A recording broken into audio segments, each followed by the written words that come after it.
हयात, यार ये तो बहुत स्पेशल है यार। मुराद तो बिल्कुल दीवाना निकला, सीरियसली। वाओ यार।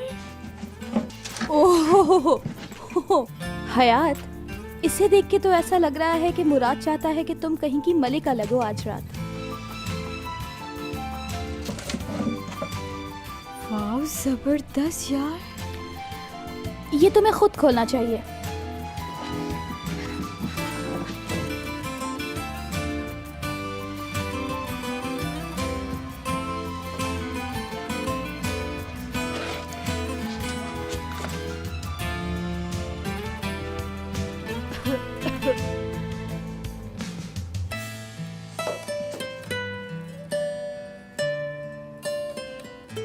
इसका मतलब है वो कुछ भी नहीं भूला, उसके लिए सब कुछ आम है। तुम्हें मनाने के लिए डायमंड खरीद लाया, बहुत आला। ये लड़का वाकई बहुत स्मार्ट है। इसने अपने आखिरी चांस को बहुत अच्छी तरह इस्तेमाल किया है।